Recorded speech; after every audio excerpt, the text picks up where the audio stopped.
자, 이 시간은 느헤미야 10장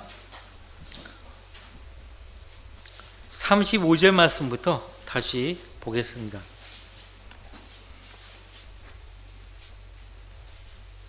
느헤미야 하면은 지도력이 떠오르죠. 지도력. 개혁은 참된 지도력에서 나오는 것입니다. 그 나라에 지도자가 없으면은 개혁은 절대로 이루어질 수가 없습니다. 근데 그 지도자는 무엇보다도 하나님을 사랑하고 두려워하고 하나님 말씀에 떠는 하나님의 종이어야 하지요. 느헤미야가 그런 사람이었습니다. 자, 앞서 10장 2절 말씀부터 보니까 하나님의 계명에 따라 하나님을 두려워하고 살기를 맹세했고 문서로 기록을 남겨가지고 거기다가 각자 인을 쳤죠. 인을 친 사람들을 우리가 살펴보았고요. 그리고 이제 두 번째로 이방인들로부터 분리된 하나님의 백성들이 그걸로 끝난 것이 아니라 하나님의 말씀으로 돌아왔다고 했죠. 그것이 성별입니다. 성경에서 말씀하시는 거룩한 구별, 거룩한 분리입니다. 이방인들로부터 떨어졌으면은 살아계신 하나님께 와서 그 말씀대로 하나님을 섬겨야 되는 것이에요. 그것이 성경에서 말씀하시는 성별입니다. 이 시간은 35절 말씀부터 보겠습니다. 또 해마다 우리 토지의 첫 열매들과 이제 뒤에 11조가 나오는데요. 항상 첫 열매들을 하나님께 바치게 돼 있어요. 소득의 11조도 소득이 생기면 거기서 10분의 1을 떼어다가 하나님 몫으로 하나님께 바치게 되어 있습니다. 그것은 법이에요. 구약시대 율법 아니야. 신약에도 연보라는 말로 이어집니다. 연보. 성경에 연보가 나오죠. 신약 성경에 연보 계도 나오고 그 연보란 말에 헌금과 12조가 다 포함되어 있어요. 자, 첫 열매들은 주님께 속한 것이라고 했기 때문에 그것이 무엇이든 첫 열매들은 주님께 바쳐져야 했습니다. 그래서 해마다 우리 토지의 첫 열매들과 모든 나무 중 모든 과실의 첫 열매들을 주의 전으로 가져오게 하였으며 또 율법에 기록된 대로 우리의 아들들과 우리 가축 중에서 처음 난 것과 첫 태생은 주의 것이라고 했죠. 그래서 장자의 권리가 주어지는 거예요. 하나님께 바쳐진 그 아들, 첫 아들, 그 장자는 하나님께 바쳐진 대신에 권리가 주어집니다. 그것이 장자권, 장자의 권리죠. 자, 처음 난 것과 우리 소떼와 양떼의 첫 태생을 우리 하나님의 전에서 섬기는 제사장들에게 가져가게 하였더라. 그래서 하나님께 바쳐진 것을 하나님께 드립니다. 그러니까 백성들이 율법에 따라 첫 열매들을 하나님께 드리지 못하면은 성전 안에서 하나님을 섬기는 제사장들도 하나님의 일꾼들도 하나님께 바칠 것이 없게 되는 것이에요. 무슨 말인지 아시겠습니까? 37절 또 우리가 우리 밀 반죽의 첫 열매들과 우리의 예물들과 각종 나무의 열매와 포도주와 기름을 제사장들에게 우리 하나님의 전의 방들로 가져가며 또 우리 땅의 11조를 레인들에게 주기로 하였으니 이 레인들로 우리가 경작하는 모든 성읍들에서 11조를 받게 하려 함이라. 백성들이 경작하는 모든 성읍들에서요 레인들을 위해서 땅을 떼줍니다. 그래서 12조를 받게 했어요. 그래서 받은 그 12조를 하나님께 또 레인들은 바칩니다. 자, 38절 레인들이 11조를 받을 때 아론의 아들 제사장은 레인들과 함께 있을 것이요 레인들은 11조 중에 11조를 우리 하나님의 전의 방으로 가져가서 보물창고에 둘 것이요. 자, 레인들 성전에서 하나님을 섬기는 레인들도 백성이 바치는 그 11조를 받아서 그 11조의 11조를 떼어가지고 하나님께 드려야 돼요. 그러니까 백성이 11조를 안 바치면 사역자들도, 성전 안에서 일을 하는 사역자들도 하나님께 바칠 11조가 없게 되는 거예요. 무슨 말인지 아시겠죠? 자, 그러면 백성이 12조를 안 바치니까 레인들도 하나님께 12조를 바치기 위해서 다른 일을 해야 돼요. 다른 일을 해야 돼요. 그런 일이 발생하지 않아야죠. 근데 그 뒤에 보면은 레인들이요, 밭을 갈고 그 자급자족을 해요. 그렇게 생활을 합니다. 그걸 보고 느헤미야가 화를 내죠. 자, 39절. 이스라엘 자손과 레위 자손은 곡식과 새 포도주와 기름의 예물을 가져다가 성소에 기명들이 있는 방들, 즉 섬기는 제사장들과 문지기들과 노래하는 자들이 있는 방에 둘 것이요, 그리하여 우리가 우리 하나님의 전을 버리지 아니하리라. 지금 10장에서 굉장히 중요한 부분이 39절 끝부분이에요. 그리하여 우리가 우리 하나님의 전을 버리지 아니하리라. 그러니까 백성이 백성의 역할을 하고 제사장들이 제사장들의 역할을 하는 거예요. 레인들이 레인들의 역할을 하는 거예요. 그렇게 하면은 우리 하나님의 전을 버리지 아니하리라. 그러니까 하나님의 전의 사역에 전념할 수 있게 된다는 거예요.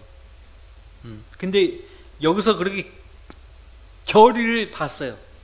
결의를 봤는데 그 뒤에 보면 이대로 지키지 않는 거예요. 계속 봅시다. 이제는 느헤미야서 11장으로 가보세요. 11장.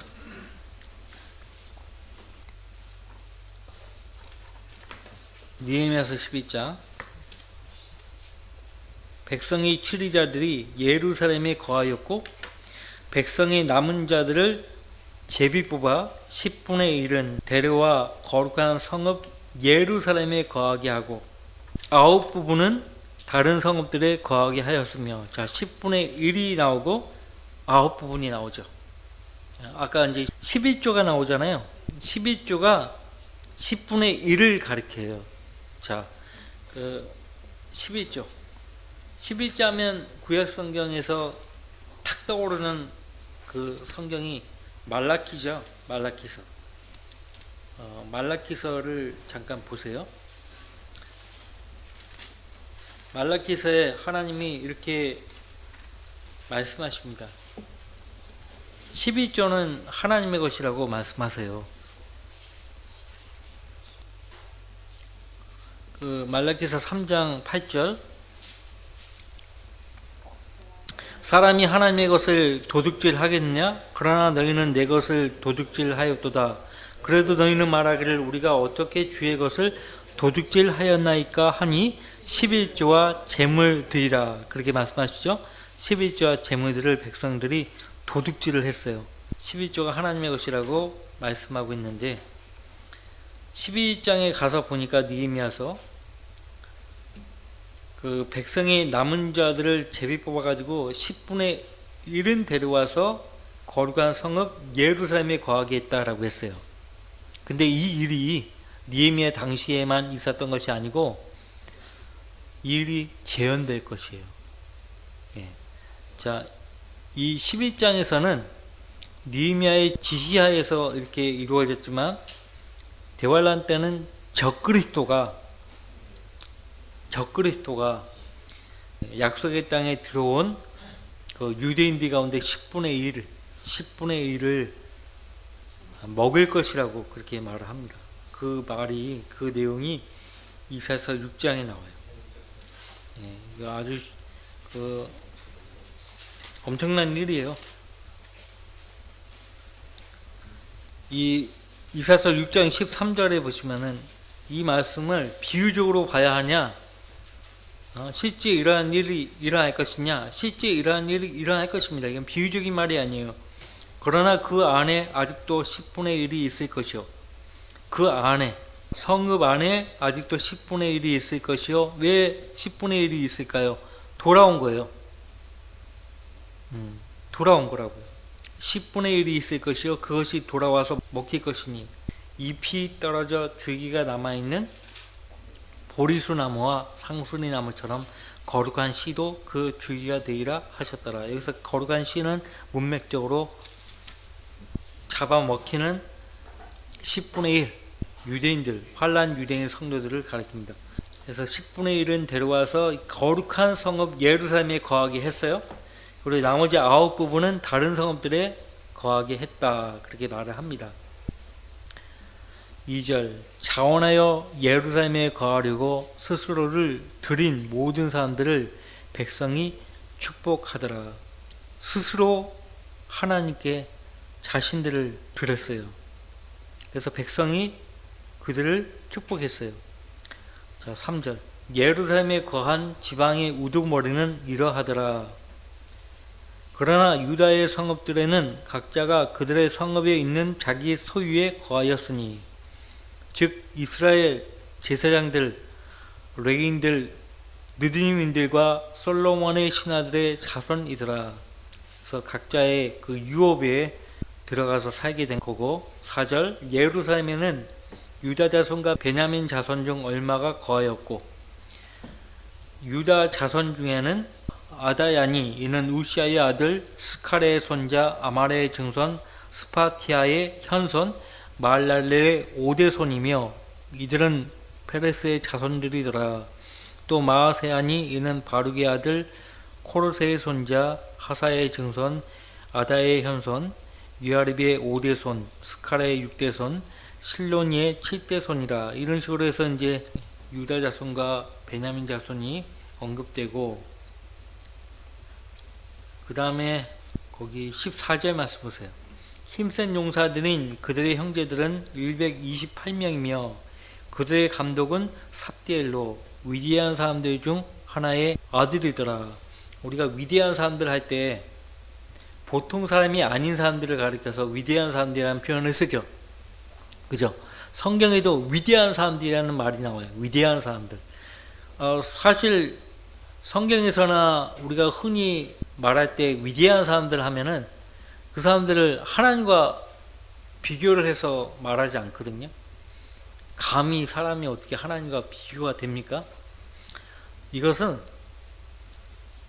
다른 사람들과 비교했을 때 쓰는 표현이에요. 다른 사람들과 보통 사람이 아닌 거예요. 위대한 사람이에요. 그러니까 큰 그릇, 큰 그릇이에요. 누가 봐도 이 사람은 보통 사람이 아니에요. 큰 그릇이에요.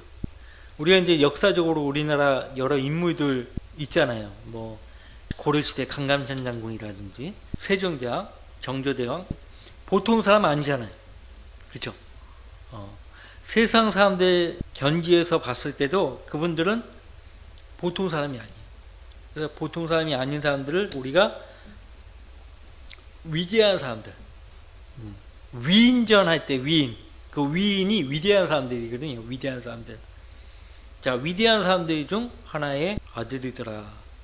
15절 또 레위인들 중에서는 스마야니 그는 하수비의 아들 아스리캄의 손자 하사바의 증손 분리의 현손이며 레위인들의 우두머리 삽부대와 요사밧은 하나님의 전에 바깥 일을 돌보니라. 하나님께서 다윗을 불러 세우실 때 내가 너를 위대하게 하리라 하셨어요. 내가 모든 민족의 왕들 가운데 너를 위대하게 하리라. 하나님이 그렇게. 그러니까 사람들 가운데서 위대하게 된 사람이 있는 반면에 또 어떤 사람은 하나님께서 위대하게 하는 사람도 있어요. 다윗의 경우처럼. 위대하게 하리라. 그러니까 위대한 사람들은 보통 사람들이 아닌 거예요. 자, 이제 17절 보세요. 제가 이제 그 족보, 계보들이 나오는데 웬만하면 뛰어 넘어가겠습니다. 중요한 부분만 말씀드리겠습니다. 또 미카의 아들 삽디의 손자 아삽의 증손 마타냐니 그는 기도할 때 감사를 시작하는 수장이 되었으며 그의 형제들 중에서 차삭은 박부키하요 또 압다니 그는 삼무의 아들 갈랄의 손자 여두둔의 중손이라. 자, 기도할 때 감사를 시작하는 수장이 되었다. 특별히 절기나 어떤 예배 때에 기도를 할 때 어떤 사람은 감사를 시작해요. 그러니까 기도를 할 때도 분야가 있어요. 한 사람이 그냥 일방적으로 기도하는 것이 아니라 그 기도하는 분야가 있어서 감사로 시작하고, 또 어떤 사람은 뭐 찬양을 하고 뭐 이런 식으로 맡겨지는 거죠. 맡긴 거죠. 이런 것을 체계화시킨 사람이 다윗입니다. 다윗이 체계화시켰고요. 그 다음에 잘 아시겠지만은 악장, 이렇게 수장, 악장, 그 다음에 악기들, 다윗의 악기들이라고 성경이 나오죠. 악기들도 하나님의 예배를 위해서 악기들도 다윗이 손수 만들었어요. 다윗의 악기들 나오죠. 그런 것들을 다윗이 체계화 시켰습니다. 다윗이 하나님을 위해서 한 일이 굉장히 많습니다. 그래서 다윗의 욕심을 우리가 알죠. 다윗이 살아생전에 자기 손으로 주를 위한 전을 세우려고 했었어요. 근데 하나님이 허락하지 않으셨죠. 자, 준비는 다 해놓고 세상을 떠났어요. 자, 18절 거룩한 성읍이라고 나오죠. 거룩한 성읍에 있는 모든 노예인들은 284명이더라. 거룩한 성읍이 어디입니까? 예루살렘이죠. 예루살렘. 예루살렘이 아닌 성읍은 거룩한 성읍이 될 수가 없어요. 왜 거룩한 성읍일까요? 하나님이 거기에 계시기 때문에. 근데 지금 예루살렘을 거룩한 성읍이라고 부릅니까? 부를 수 없는 이유가 뭘까요? 하나님이 거기에 안 계세요. 하나님이 거기에 안 계시기 때문에 전쟁이 끊임없는 겁니다. 분쟁이 끊임없는 거예요. 세계의 화약고가 거기에요. 우리나라가 아니고요. 예루살렘이 세계의 화약고예요. 자, 거룩한 성읍. 예수님이 오셔야 화평의 성읍, 거룩한 성읍이라고 불릴 수 있어요. 자, 여러분들 에스겔서에 보면 천년왕국 성전이 나오죠. 천년왕국 성전의 특징이 뭘까요?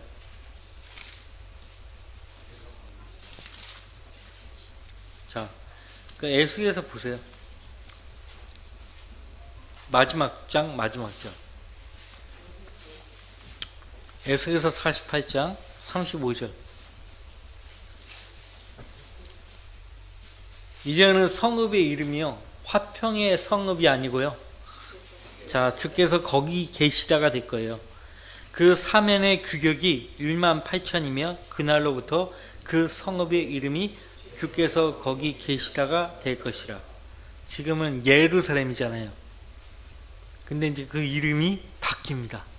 언제? 예수님이 내려오셔서 다윗의 보좌에 앉으시면 이제는 그 성읍의 이름이 더 이상 예루살렘이 아니고 주께서 거기 계시다가 될 것이에요. 주께서 거기 계시다. 이 말씀에 의하면 지금 주님이 거기 계십니까? 안 계십니까? 안 계시니까 말씀드린 대로 분쟁이 끊이지 않고 전쟁이 멈추지 않는 거예요. 세계 화약고예요. 세계 화약고. 성경은 과거의 책이 아니에요. 성경은 현재와 미래의 책이에요. 현재와 미래의 책이에요. 사도 베드로는 베드로후서 1장에서 현재의 진리라는 표현을 썼어요. 현재의 진리. 진리는 현재성을 갖고 있어요. 더 나아가 이 말씀은 아직 역사가 끝나지 않았습니다. 아직 성취될 예언의 말씀이 많습니다. 예수님 초림과 관련된 예언의 말씀이 300구절이 정확하게 성취됐어요.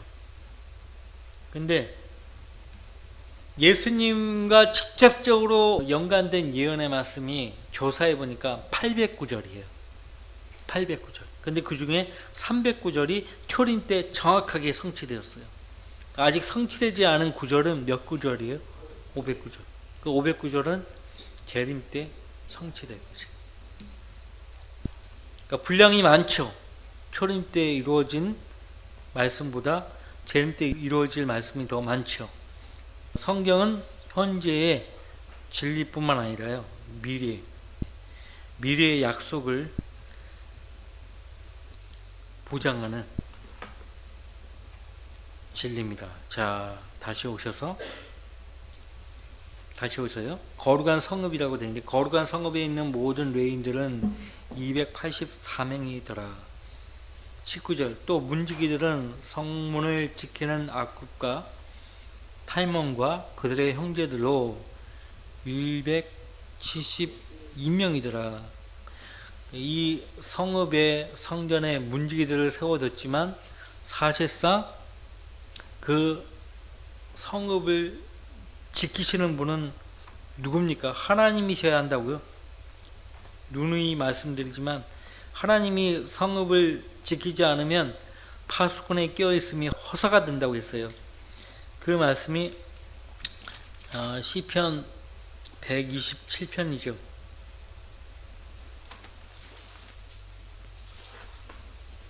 1절, 주께서 집을 짓지 아니하시면 집을 짓는 자들의 수고가 헛되며 주께서 성읍을 지키지 아니하시면 파수꾼에 끼어 있음이 허사로다. 하나님의 집을 지으셔야 되고 하나님께서 성읍을 지키셔야 돼요. 그 다음에 12장으로 가보겠습니다. 12장으로 가보겠습니다. 스알티엘의 아들 수룹바벨이 나오죠. 이 수룹바벨이 구약성경 어디에서 나옵니까? 또 학개서에 나와요. 수룹바벨. 왜냐하면 수룹바벨, 학개, 그 다음에 스가랴, 이런 분들이 성읍을 세우는데 하나님께 귀하게 쓰임 받았거든요. 그래서 성전을 세우는데도 수룹바벨이 쓰임 받았어요. 그래서 수룹바벨의 이름에 따라 수룹바벨 성전이라고 합니다. 수룹바벨 성전. 헤롯 왕이요, 유대인의 마음을 얻기 위해서요, 그 수룹바벨 성전에다가 리모델링을 아주 거룩하게 했어요. 그래서 헤롯 성전이라고 하는데 사실 원래는 수룹바벨 성전이에요. 그 수룹바벨이에요. 그 다음에 예수아, 스가랴서에는 여호수아라고 되어 있죠. 여호수아, 대제사장입니다. 예수아와 함께 올라온 제사장들과 레인들은 이러하니 스라야, 예레미야, 에스라 우리 공부했었죠. 제사장이자 서기관이었던 에스라, 아마랴, 말룩, 하투스, 스카냐, 르흠, 무레못, 이또, 긴느돗, 아비야, 미야민, 마랴, 빌가, 스마야, 유아립, 여다야, 살루, 아목, hilki야, 여다야더라. 이들은 예수아의 때에, 여호수아죠. 대제사장 여호수아예요. 제사장들과 그들 형제들의 우두머리였더라.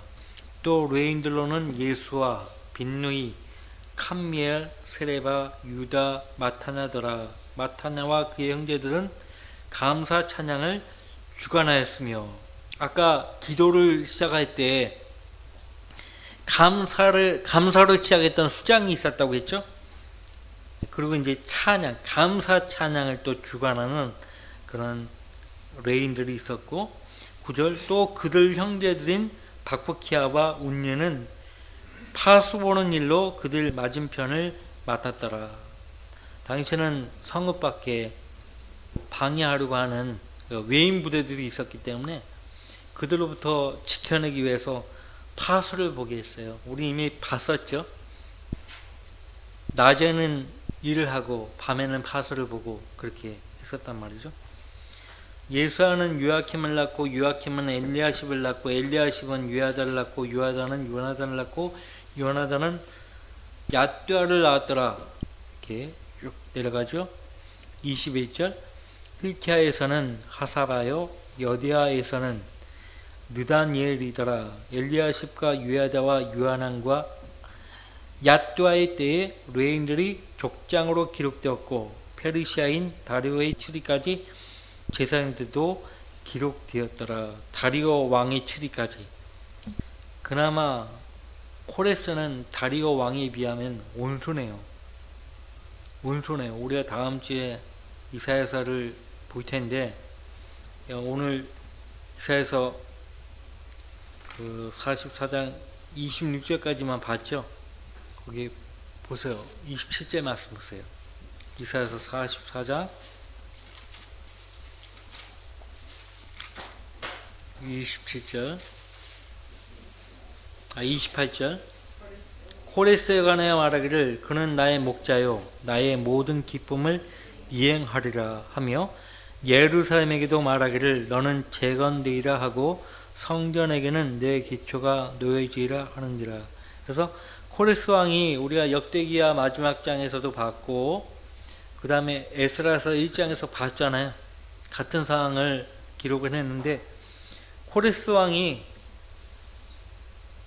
이스라엘 백성으로 하여금 그 땅으로 돌아가라고 칙령을 선포하잖아요. 그리고 돌아간 그 백성으로 하여금 성전을 세우라고 그렇게 말하고 또 성읍을 세우라고 그렇게 명령을 하죠. 그래서 나의 목자라고 그렇게 말씀하셨고 나의 모든 기쁨을 이행하리라. 게다가 45장 1절 보시면은 주가 그의 기름 부음 받은 자 코레스에게 이같이 말하노라. 그의 기름 부음 받은 자, 이런 말을 함부로 사용하지 않죠.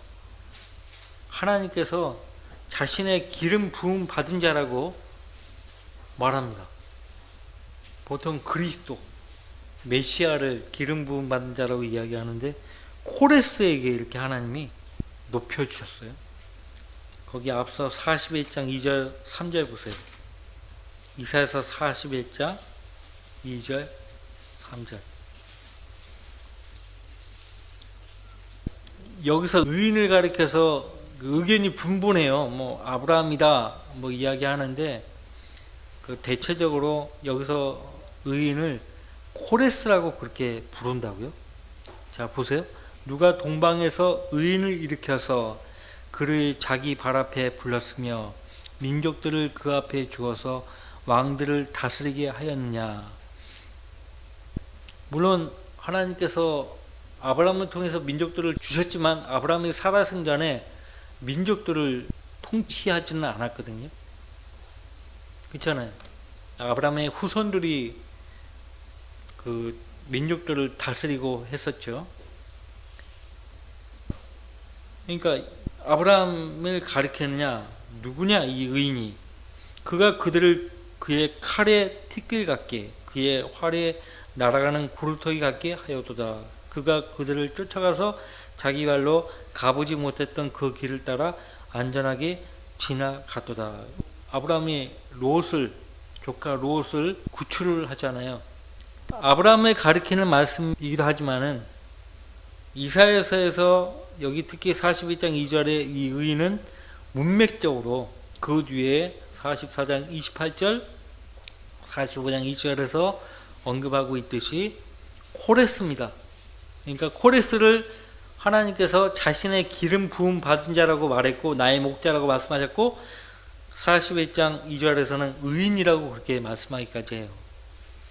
주의 백성을 위해서 의로운 일을 한 거예요. 약속의 땅으로 돌아가라고 했고 성전을 건축하라고 했고 성읍을 다시 재건하라고까지 했으니까 의인이죠. 그죠? 여러분들 그 마태복음에 보면은 그 로마인인데 그죠? 로마인인데 로마 군사 주둔하고 있는 백부장이에요. 백부장을 가리켜서 성경은 의로운 사람이라고 의인이라고 말하고 하나님 두려워하는 사람이라고 말하고 하나님을 경배하는 경건한 사람이라고 그렇게 소개를 해요. 백부장도 그렇고 또 사도행전에 나오는 이탈리아 코넬료도 마찬가지죠. 의인이라고 그렇게 말을 합니다. 그러니까 주의 백성으로 해서 어떤 의로운 일을 한 거죠. 하나님이 알아보신 거예요. 그러니까 이사야서 41장 2절 3절은 아브라함을 가리킬 수도 있어요.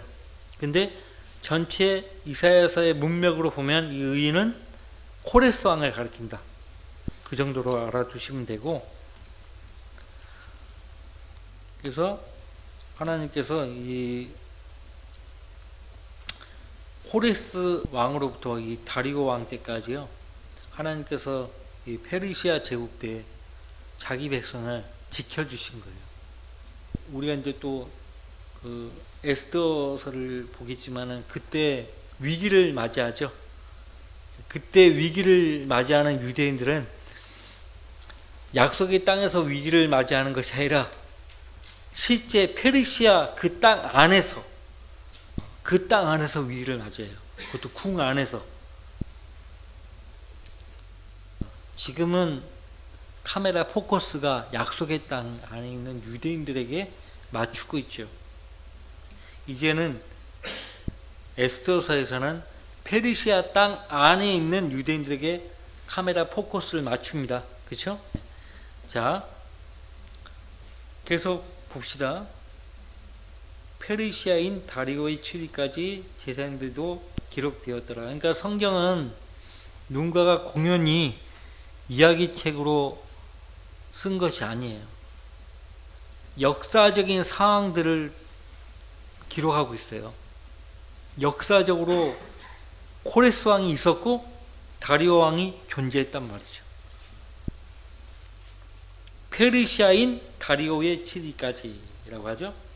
23절 족장들인 레이의 아들들도 엘리야십의 아들 요하나는 때까지 역대서에 기록되었더라.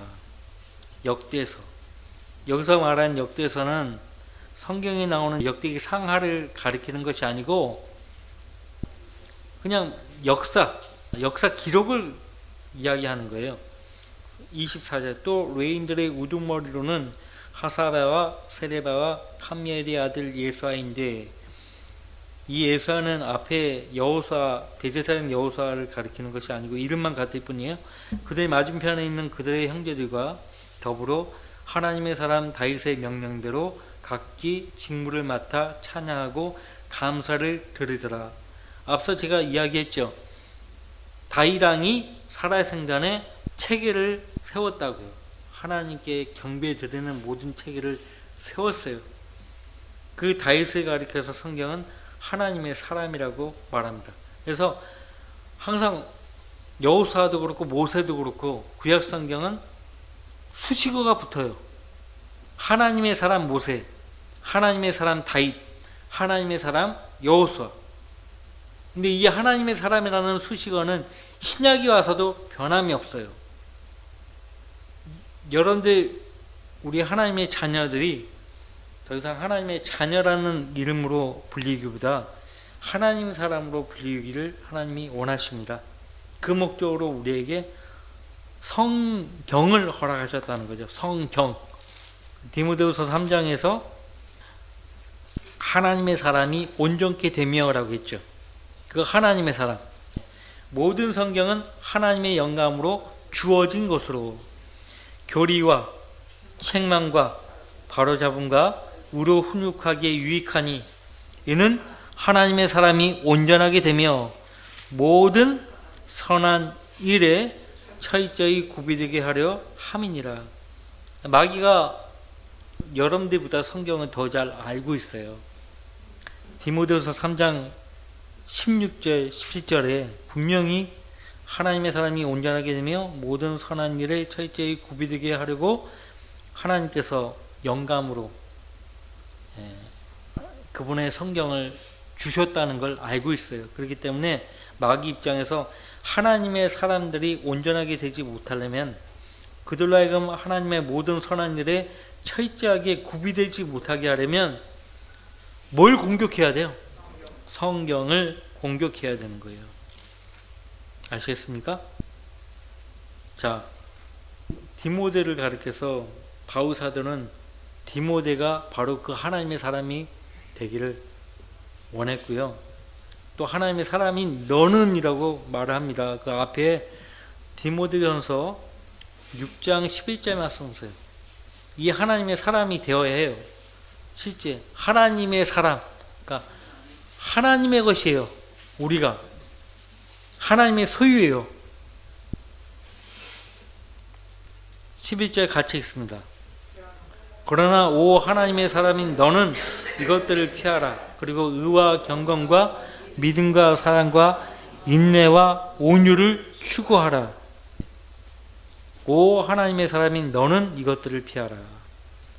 그리고 의와 경건과 믿음과 사랑과 인내와 온유를 추구하라. 그래요. 이왕 봤으니까 그 앞서 10절 말씀에 돈을 사랑하는 것이 모든 악의 뿌리니 이것을 욕심내는 어떤 사람들이 믿음에서 떠나 방황하다가 많은 슬픔으로 자신들을 찔렀도다. 자, 돈 자체가 악의 뿌리가 아니고요. 돈을 사랑하는 것이 모든 악의 뿌리인데, 자, 무엇이 돈을 사랑할까요? 사람이 돈을 사랑하는 거죠. 그렇죠? 사람이 문제예요. 항상 사람이 돈을 사랑하는 거죠. 짐승이 돈을 사랑하겠어요? 그거 보세요. 문맥적으로 보면 돈을 사랑하는 것이 모든 악의 뿌리라고 말씀하시면서 이것을 욕심내는 어떤 사람들이 나오잖아요. 무엇을 욕심을 내는 거예요? 돈을 욕심내는 거예요. 돈을 욕심내기 때문에 돈을 사랑한다라고 말을 하는 거예요. 문제는 뭐냐면 사람이 문제예요. 사람이. 항상 사람이 문제예요.